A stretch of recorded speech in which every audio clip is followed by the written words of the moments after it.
Our solar system, जो हमारा solar system है, it consist of sun, 8 planets, 63 moons और न्यूमरस स्मॉलर बॉडीज रहती हैं, जैसे कि asteroids, comets and huge quantity में dust grains and gases present रहती हैं।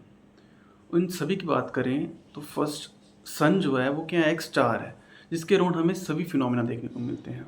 और वहीं पे बात करें प्लैनेट्स की, तो ये आगे further divided into 2 categories, that is inner planets and outer planets. ये जो इनर प्लैनेट्स है, इनमें हमारे पास रहता है mercury, Venus, earth and Mars, जिन्हें कि हम टेरेस्ट्रियल और अर्थ लाइक प्लैनेट्स भी कहते हैं।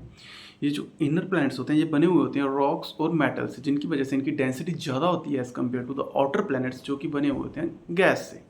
आउटर प्लैनेट्स में हमारे पास रहते हैं Jupiter, Saturn, Uranus and Neptune, जिन्हें कि हम जोवियन और गैस जियांट कहते हैं, that is Jupiter like planets. और आउटर प्लैनेट्स के ऊपर हमें थिक क्लाउड देखने को मिलता है हाइड्रोजन और हीलियम गैस का। और जो आउटर प्लैनेट्स हैं इनका साइज जो होता है वो लार्ज होता है as compare to that of the inner planets. ये जो इनर प्लैनेट्स हैं ये रॉकी हैं, और वहीं पे जो आउटर प्लैनेट्स हैं वो गैसियस फॉर्म में। इसके पीछे मेनली 3 रीजंस हैं। नंबर 1 इज़, ये जो इनर प्लैनेट्स हैं ये लोकेटेड है नियर टू द सन। सो सन की वार्मनेस की वजह से जो भी गैसेस वहाँ पे प्रेजेंट है वो कंडेंस हो जाती है इनटू द सॉलिड पार्टिकल्स, जिसकी वजह से हमें ये जो इनर प्लैनेट्स है ये सॉलिड फॉर्म में मिलते हैं।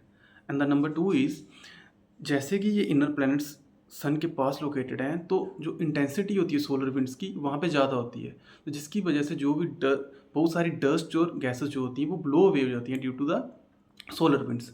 और वहीं पे आउटर प्लैनेट्स हैं वो दूर होते हैं सन से, तो जो सोलर विंड्स की इंटेंसिटी होती है वहाँ तक पहुँचते पहुँचते कम हो जाती है, तो वहाँ पे इतना इफेक्ट हमें देखने को नहीं मिलता। और थर्ड रीज़न इज साइज। ये जो इनर प्लैनेट्स हैं इनका साइज जो है कम है as compare to that of the outer planets, जिसकी वजह से इनर प्लैनेट्स की क्या होती है, ग्रेविटी कम होती है, तो वो गैसेस जो होती हैं वो एस्केप कर जाती है, क्योंकि इतना पुल नहीं बना पाते हैं वो गैसेस के ऊपर।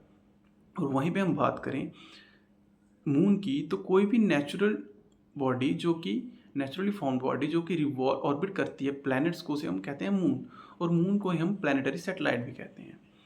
और बात करें एस्टेरॉयड की, तो बहुत सारी स्मॉलर बॉडीज जो कि रिवॉल्व कर रही हैं around the sun but between the orbits of the Mars and the Jupiter, उन्हें हम क्या कहते हैं, एस्टेरॉइड्स।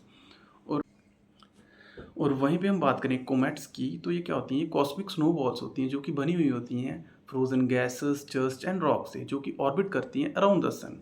जब ये फ्रोजन होती है तो भी इनका साइज़ कम होता है, पर जैसे ये हीट अप होती हैं, जब ये आती है नियर टू द सन, जब इनका ऑर्बिट नियर टू द सन होती है, ये हीट अप होती है, तो उसकी वजह से क्या होता है, इनका साइज़ इंक्रीज़ होने लगता है, क्योंकि जो गैस और गैसेस होती हैं वो एक्सपैंड करती हैं।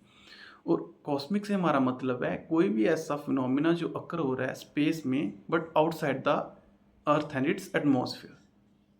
Thank you.